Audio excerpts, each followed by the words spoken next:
Bonjour, j'espère que vous allez bien. Ravi de vous retrouver pour ce nouvel épisode de Reprendre la mer avec Interentreprise. Vous vous souvenez, nous allons vous faire aimer la mer.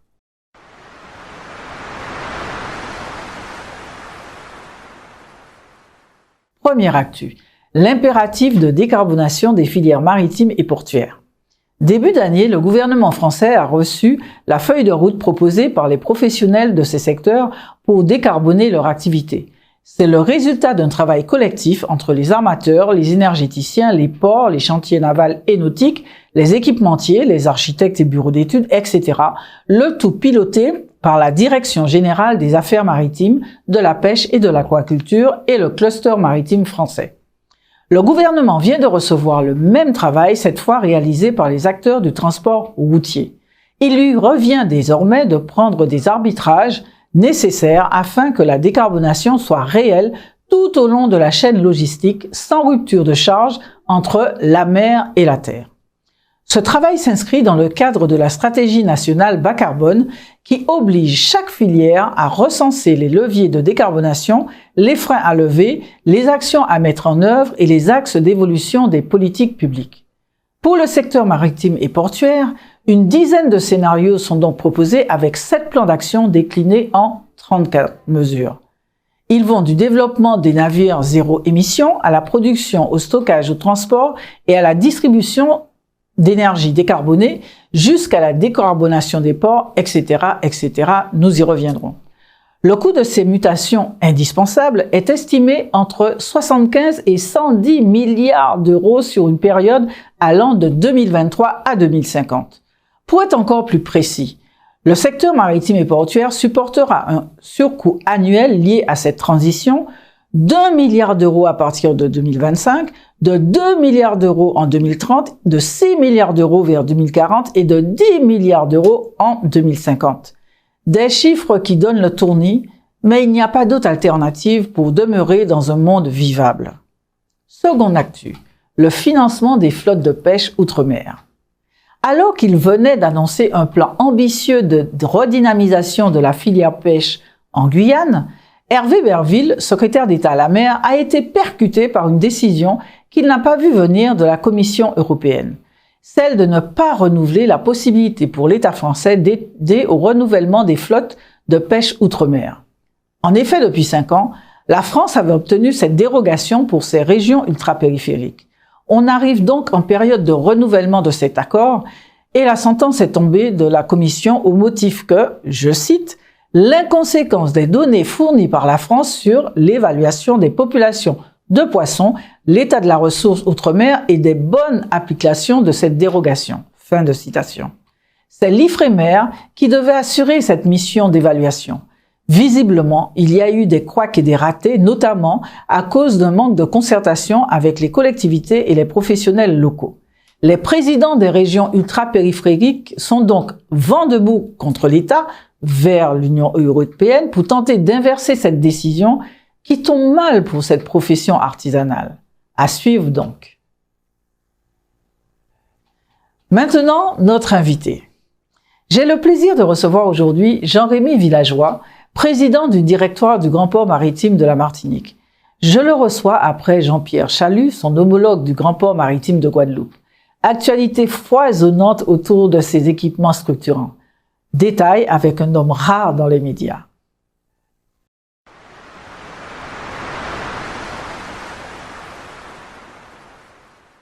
Bonjour Jean-Rémy Villageois. Bonjour. Comment allez-vous? Bien. Bon. Alors vous êtes un homme rare dans les médias, on vous connaît peu, donc qui êtes-vous avant de prendre ces fonctions au Grand Port Maritime de Fort-de-France? Quelles fonctions avez-vous exercées auparavant? Alors, je suis ingénieur de formation, donc l'ingénieur, c'est un peu celui qui pose des problèmes, qui les résout. Ma spécialité, c'est le monde maritime, c'est le génie maritime, c'est la mer. Donc, alors avant de venir au port de Martinique, j'ai travaillé une dizaine d'années dans l'offshore pétrolier, donc dans l'exploration pétrolière, on cherchait en fait des puits de pétrole à l'international. Suite à ça, j'ai fait de l'industrie lourde. Donc dans la construction navale. Vous avez construit un fameux grand paquebot, il me semble. J'ai fait quelques paquebots, dont un qui est devenu célèbre, qui est le Queen Mary, effectivement. Donc une dizaine d'années à Saint-Nazaire en milieu industriel, donc à construire des bateaux, principalement des navires de croisière. Et puis doucement aller vers la chose publique, l'intérêt général, les plans à plus long terme. Et donc ça m'a guidé tout naturellement vers le port de Martinique. Moi je rêvais de retourner en Martinique. Et donc j'ai pas réfléchi très longtemps quand l'opportunité s'est fait naître. C'est présenté. Voilà, et donc vous êtes président du directoire du Grand Port de la Martinique depuis? Alors effectivement, je suis président du directoire, c'est l'équivalent de directeur général pour le port depuis 2013. Je suis arrivé tout à la fin de 2012, une préfiguration très très courte avant la mise en œuvre du GPM au 1er janvier 2013. Donc quelles sont les performances du Grand Port Maritime en 2022? Qu'est-ce qui s'est passé et comment se présentent les premiers signes, le premier semestre de 2023? Alors souvent, on mesure en fait la performance des ports en termes de trafic, en termes d'activité. Le trafic, il est bon. On solde l'année 2022 sur une augmentation de l'ordre de 8%. Tous les trafics confondus, on est à 12% sur les porte-containers. Donc c'est une belle année 2022 qui nous permet de renouer en fait avec l'activité pré-Covid. On a retrouvé les navires de croisière, on a des flux porte-containers très importants, on a une activité industrielle forte, donc les indicateurs sont plutôt ouverts. Donc vous avez, et le premier semestre 2023, comment les choses se présentent? Quels sont les premiers signes? Est-ce que c'est dans cette continuité? Oui, alors effectivement, dans la plupart de nos collègues ont une baisse de trafic début 2023. Nous, ils sont plutôt orientés à la hausse, donc on a l'air de confirmer en fait la tendance 2022, mais on est encore qu'à la moitié. Hein, donc, Et donc, Grand Port Maritime de Fort-de-France a eu une distinction. Donc, je lis, hein, vous venez juste de me donner ce petit papier. Dans le classement mondial de la performance opérationnelle de 2022, le port de Fort-de-France, le Grand Port Maritime de Fort-de-France, est classé premier port français. Donc, qu'est-ce qui fait que vous avez eu cette distinction sur l'année 2022? Alors, c'est un classement qui détonne, hein, on s'y attendait pas. Pour tout dire... Déjà, qui est-ce qui fait ça? Qui est-ce qui fait ce classement? Voilà, alors c'est la Banque mondiale. D'accord. Donc, qui classe 135 pays, environ 400 ports, non pas en termes de volume ou de trafic ou de poids, mais en termes d'efficacité. D'accord. La Banque mondiale essaie d'évaluer en fait la capacité des ports à accompagner la transformation des pays.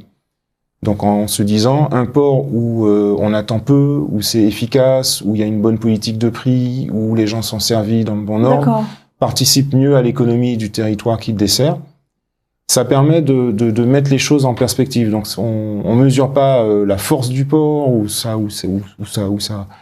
son volume, mais plutôt son efficacité. Et on a très bien tiré notre épingle du jeu en 2022, on est ravis de ça.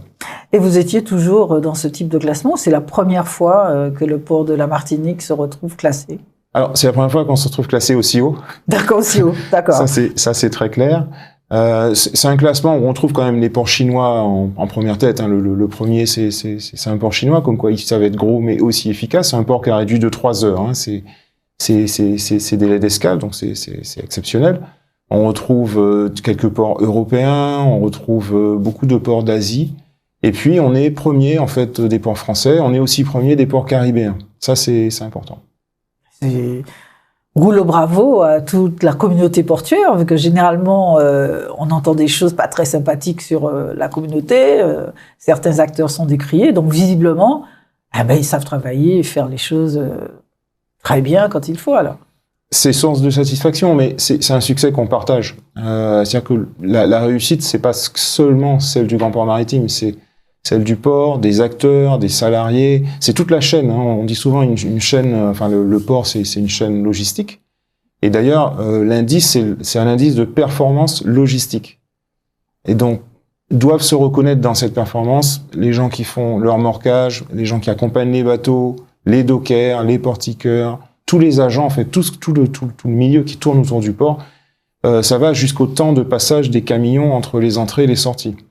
Donc c'est bien la réussite globale qui est... Et comment ils arrivent à avoir toutes ces informations? Comment vous, le Grand Port de la Martinique, a remonté ces informations pour que vous soyez dans ce classement mondial? La plupart de ces informations sont en fait accessibles, hein, elles sont publiques.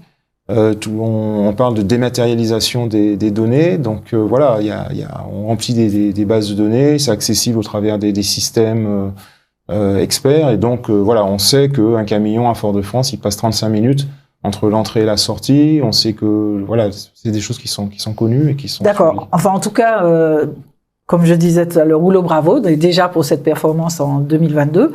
Et donc, le grand port maritime de la Martinique, avec celui de la Guadeloupe, a également de l'actualité, une vision. Donc, qu'est-ce que c'est exactement? Qu'est-ce que vous préparez? Beaucoup de choses. Alors, les deux ports, que ce soit Guadeloupe et Martinique, on a l'habitude de travailler ensemble, je dirais, mais là, on franchit un cap, parce qu'en fait, on répond à des enjeux qui sont communs. C'est l'enjeu de décarbonation du trafic maritime. Et il faut se dire que les réglementations évoluent et que le seul moyen pour les armateurs de répondre à ces nouvelles réglementations, en fait, c'est de transporter plus de marchandises sur des bateaux qui soient plus grands, qui soient plus vertueux en termes d'économie, d'utilisation de carburant. Et ces grands bateaux, ils ont besoin de ports, de grands ports pour être chargés. Et c'est là qu'on se positionne. Guadeloupe et Martinique comme étant des ports de transbordement. Et ce qui est nouveau, c'est qu'on se présente ensemble pour aller chercher au niveau de l'Europe les moyens de financer notre développement. Ça, c'est une première. Ça n'avait jamais été fait. Donc les deux ports ont monté un groupement et on est allé sur un appel d'offres européen sur lequel on va chercher des sources de financement massives. Pour la Martinique, c'est 50 millions d'euros qu'on va chercher. 50 millions, pas 150? Non, c'est 150 à 2, mais d'accord, voilà. D'accord. C'est un projet en Martinique qui est de l'ordre de 130 millions. Et on va chercher 50 millions, donc c'est considérable. Et à quel point en est le dossier alors? J'espère qu'il est en bonne voie. Bon. Le dossier, on l'a monté entre novembre et janvier. Donc la deadline, c'était mi-janvier. Les équipes ont travaillé jour et nuit pour répondre.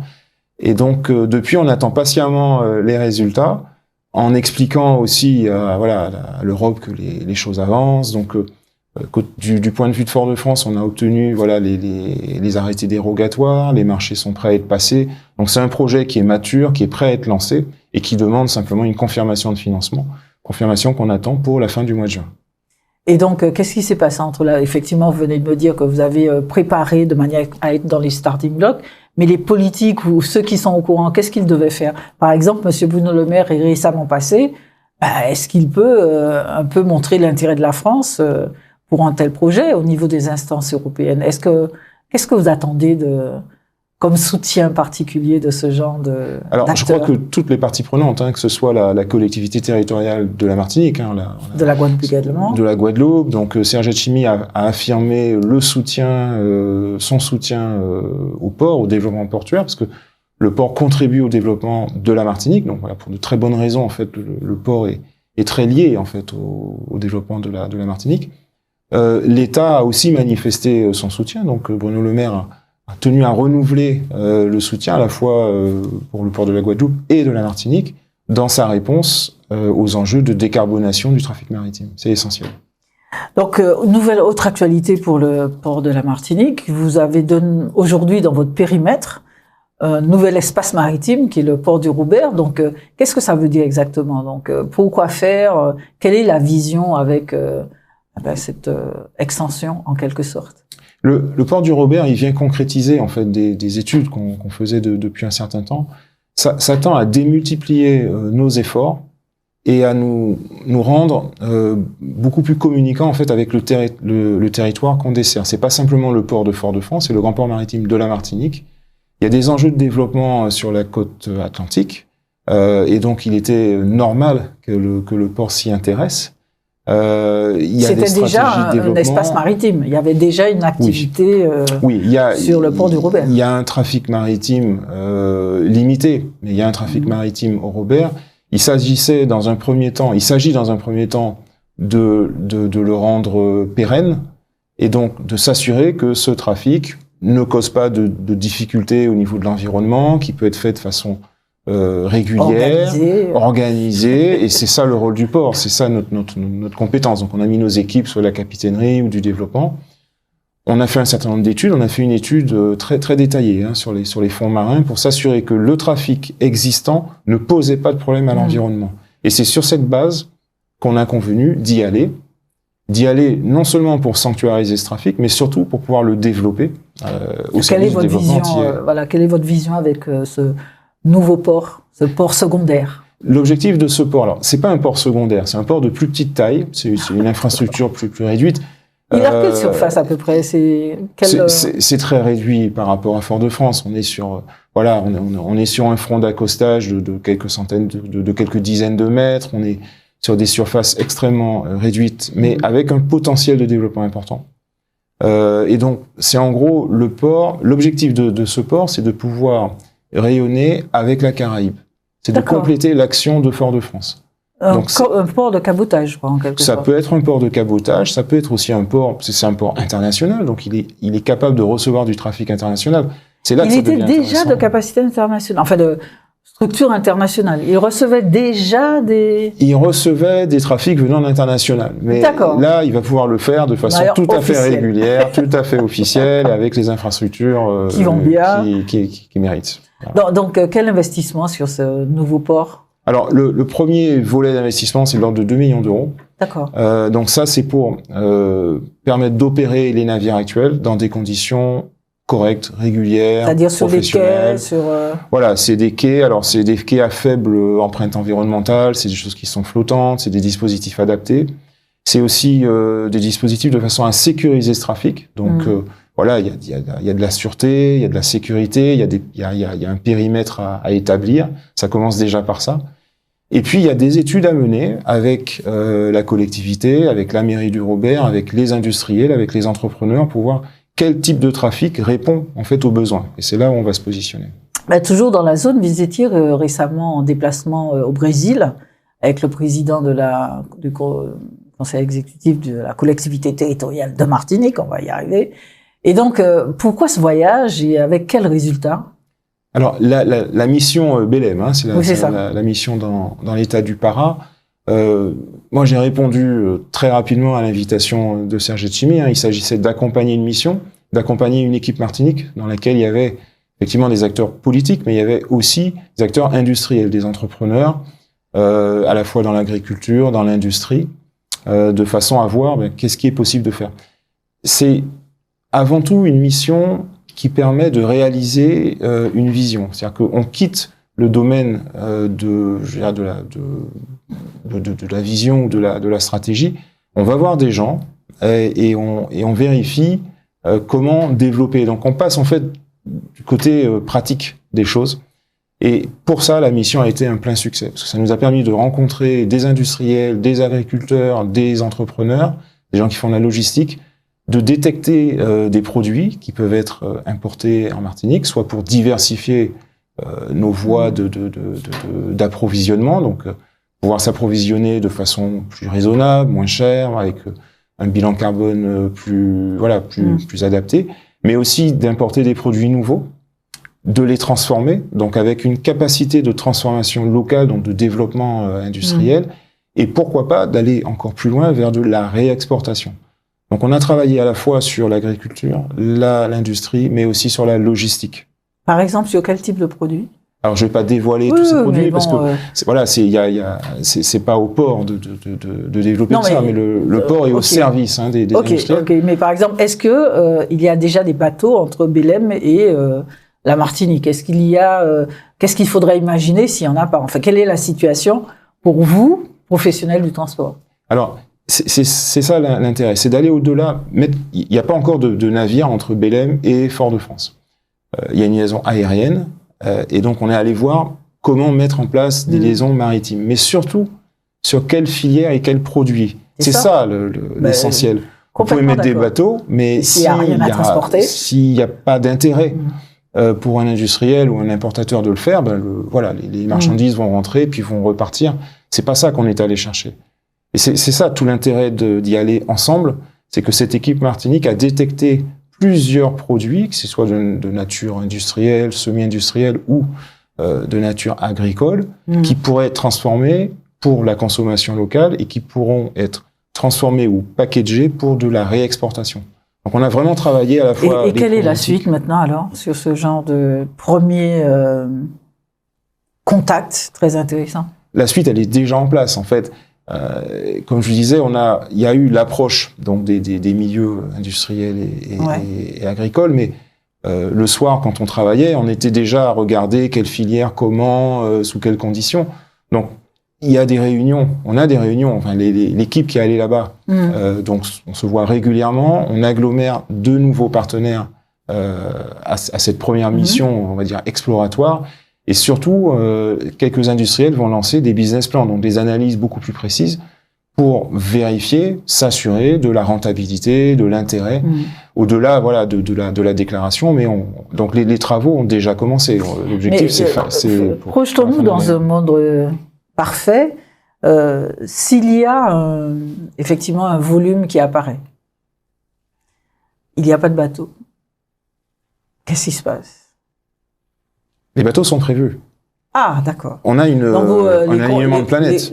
Les compagnies maritimes sont associées, ou la compagnie maritime régionale sur ces nouveaux services régionaux est associée à la démarche. Je parlais d'équipe Martinique, avec des industriels, des agriculteurs, mais aussi les lignes maritimes. D'accord. Dans le voyage au Para, il y avait 2 lignes maritimes et il y en a d'autres qui seront intéressés. Ce sont d'excellentes nouvelles. Et d'une manière générale, justement, comment, et ce sera ma dernière question, comment vous voyez l'évolution du transport maritime caribéen, donc régional, voire mondial? Qu'est-ce qui se dessine? Vous parliez tout à l'heure de la nécessité de décarboner le transport maritime. Il y a des décisions très volontaristes de l'État et de l'Europe et sur le sujet. Donc, quelle est votre vision de ce qui se passe, de cette mutation à marche rapide qui est en train de se jouer sous nos yeux? Comment vous voyez ça? C'est une transformation majeure. C'est quelque chose qu'on n'a jamais vu auparavant. À partir du moment où les États, les régions maintiennent leurs habitudes de consommation, donc il nous est demandé de décarboner la chaîne logistique. Donc pour ça, il va falloir investir lourdement pour doter en fait les territoires de ports qui soient capables de faire converger ces lignes maritimes. Ça n'a jamais été fait jusqu'à maintenant. C'est essentiel et c'est très rapide. Donc on a une mutation en fait du transport maritime qui va s'opérer dans la zone Caraïbe pour servir ces objectifs de décarbonation. Mais cette mutation va toucher quoi en fait? Parce qu'on l'entend souvent, qu'est-ce que ça veut dire? Est-ce que les lignes maritimes vont changer? Est-ce qu'il y aura des reroutages? Est-ce que des ports qui ne seront pas en capacité de décarboner le trafic vont se retrouver hors ligne? Qu'est-ce que ça veut dire, une mutation importante et en cours? C'est une réorganisation des chaînes logistiques pour être plus vertueuse en termes de carbone.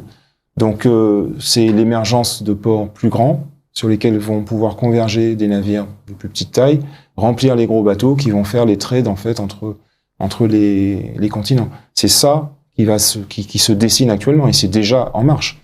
Donc il y a des lignes maritimes qui sont qui arrêtent, d'autres qui se développent. Tout va vers la massification des échanges et ça se fait dans un calendrier très très serré. Et comment se positionnent donc les ports de la Martinique et de la Guadeloupe dans un tel projet, enfin dans une telle mutation, parce que c'est pas votre projet, vous êtes dedans. Alors c'est le projet des ports de Guadeloupe et Martinique de développer leurs infrastructures et de répondre présent en fait aux évolutions économiques. Ça c'est très clair. Et c'est parce que nous étions prêts que nous pouvons répondre présence, parce que c'est des projets qui ont été... Ce sont des projets à très lent développement. Les projets portuaires, c'est à 10 ans, alors que les projets maritimes, c'est à quelques années. Donc, on va pouvoir répondre présent, et j'espère qu'on va gagner, parce qu'on avait travaillé déjà depuis une dizaine d'années. Donc, en tout cas, vous êtes confiant? Oui, je suis confiant. À court et moyen terme, on aura une augmentation en fait des trafics maritimes. Je dirais tant que l'Europe, les États-Unis, tant qu'on a un maintien en fait des habitudes de consommation. Ce qui va changer dans un deuxième ou troisième temps. Ça fait 2 fois que vous dites ça, si nous maintenons nos habitudes de consommation. Or, dans la mutation qui arrive, il est justement question de changer les habitudes de consommation. Oui, mais pour le moment, elles ne changent pas beaucoup, les habitudes de consommation.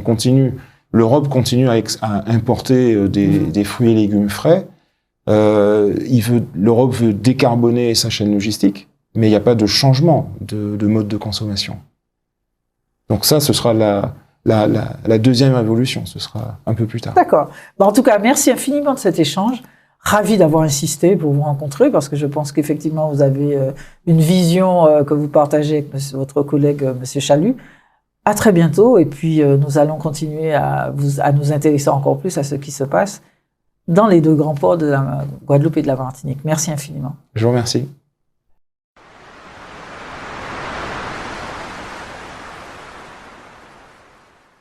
Place au métier de la mer. Aujourd'hui, rencontre avec Mathilde Brassy. Elle est médiatrice scientifique au Carbet des Sciences en Martinique. Elle va nous expliquer de quoi il s'agit. Je m'appelle Mathilde Brassy, j'ai 40 ans et je travaille au Carbet des Sciences en Martinique. Alors ma fonction, mon métier, c'est la médiation scientifique. Donc c'est un métier où on doit faire le lien entre la science et la société en créant des outils pédagogiques, en les animant pour diffuser en fait le maximum de connaissances sur les sciences et les techniques d'actualité en lien avec les enjeux de société et les problématiques locales. Donc ça peut être la préservation de la biodiversité par exemple.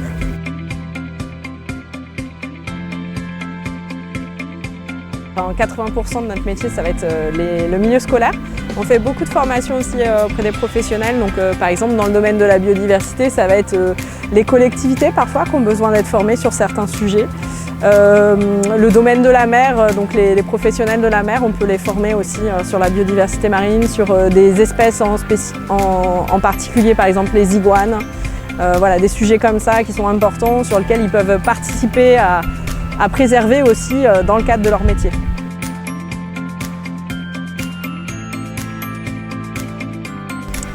Alors pour être médiateur ou médiatrice scientifique, il y a des formations maintenant qui existent là depuis quelques années.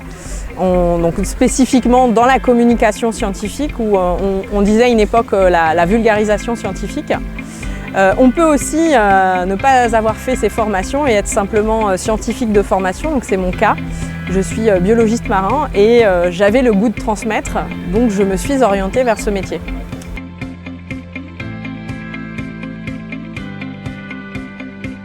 Alors bien sûr, on voulait transmettre des choses sur la biodiversité marine. On a même créé au départ au sein du Carbet des Sciences le pôle mer. Aujourd'hui, on est plutôt pôle biodiversité parce qu'on ne parle pas que de la biodiversité marine. Mais c'est vrai que pour parler de la mer, l'idée c'était d'emmener quand même les personnes dans l'eau, donc les enfants, les adultes. Et pour ça, pour encadrer des personnes en palme-masque et tuba, il fallait passer un diplôme de monitorat de plongée. Donc je me suis formée en parallèle de la création de l'outil qu'on utilise maintenant qui s'appelle le sentier sous-marin des îlets du François.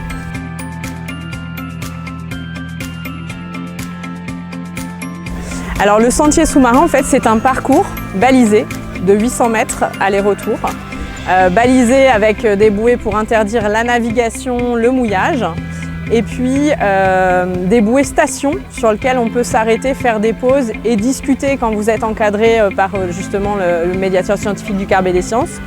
On peut aussi le visiter bien sûr en autonomie. Et donc au début, il y avait des informations sur les bouées. On a décidé d'enlever ces informations sur les bouées puisque c'était trop coûteux en termes d'entretien et de moyens humains. Et on a mis en place un panneau à terre qui récapitule toutes les informations qu'il y avait sur les bouées, toutes les informations importantes sur les écosystèmes marins qu'on va pouvoir observer sur le sentier sous-marin.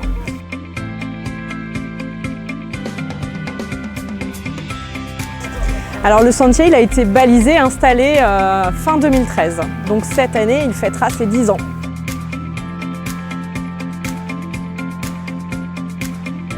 Pour construire le sentier sous-marin, en fait, il a fallu pas loin de 3 ans parce que ça a été tout un travail d'abord de prospection pour trouver des sites intéressants, de prospection aussi pour trouver des communes qui avaient envie de se lancer dans l'aventure. Ça a été la ville du François qui s'est décidée en premier. On avait aussi prospecté sur le Robert. Et puis une fois qu'on a eu le partenariat avec la ville, on a choisi très rapidement le site. Ensuite, il a fallu faire pas mal de concertations avec les usagers du territoire, donc marins-pêcheurs, opérateurs d'excursion, toutes les personnes qui gravitent autour de la mer, mais aussi les habitants du François. Alors du coup, pour créer un sentier sous-marin, une fois que la concertation a été faite et qu'on a choisi le site, il faut faire une demande d'occupation temporaire du domaine public maritime. Ce sont des dossiers instruits par la direction de la mer. Et bien sûr, il faut présenter, il faut argumenter. Donc il fallait faire un gros dossier avec tout un tas d'éléments présentant ce qu'on allait faire concrètement, les points GPS où on allait poser les bouées, mais aussi vérifier qu'on n'allait pas impacter la zone. Voilà, donc argumenter. Ensuite, il y a un délai d'instruction. Et puis, on a eu un arrêté préfectoral nous donnant l'autorisation de mettre en place le balisage. Et donc tout ça, ça a pris 3 ans quand même. Et au bout de 3 ans, on a pu voilà, commander le matériel auprès d'un fournisseur de bouées. Il n'y en a pas partout, hein, il n'y a pas 36 000 fabricants. Ensuite, on a fait appel à l'époque au phare et balises, donc un autre service de la direction de la mer qui nous a aidé à mettre en place les bouées. En parallèle, on a eu un petit projet avec un lycée au Lamentin pour faire un petit récif artificiel avec des élèves qui étaient en formation bâtiment. Donc ils nous ont fabriqué des modules en béton qu'on a mis en place en même temps que le balisage en octobre 2013. Et une fois que tout ça a été terminé, on a fait une belle inauguration début 2014 en janvier.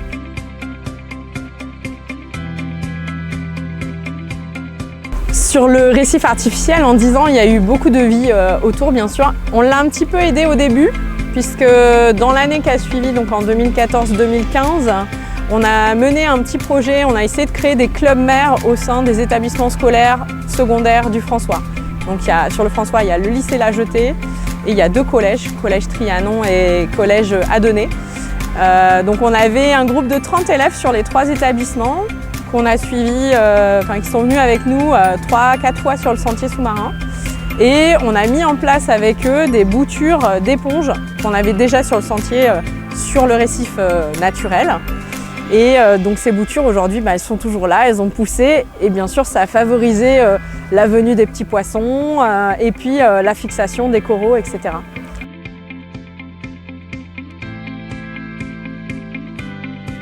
Alors combien d'élèves? On n'est pas sur un gros chiffre, ça va peut-être voilà, vous perturber un petit peu, mais on a fait 79 sorties quand même, à raison d'une 30aine d'élèves en moyenne.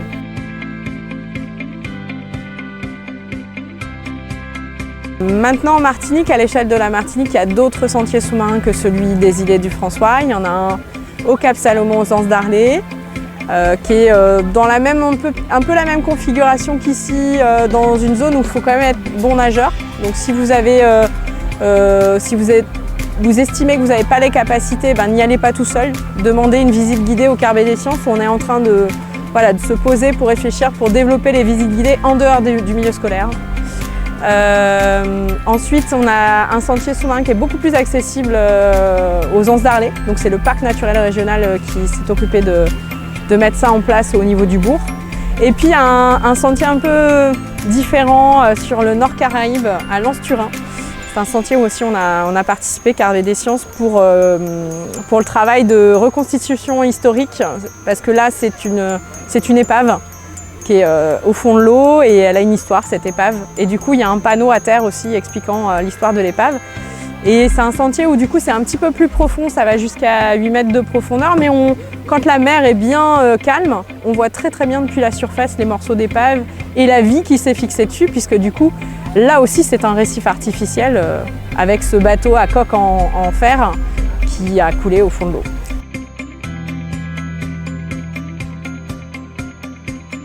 Le métier de découverte des fonds marins, donc soit par la médiation scientifique, soit par le métier carrément de moniteur de plongée, voilà, il y a énormément de clubs de plongée en Martinique. Ce sont des métiers d'actualité et qui vont encore être là dans l'avenir.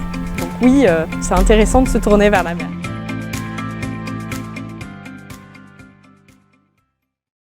Voilà, reprendre la mer avec Interentreprises est terminé pour aujourd'hui. Faites-nous vos suggestions sur reprendre la mer tout attaché @interentreprises.com. Trêve hivernale oblige, nous nous retrouvons en septembre. Prenez soin de vous.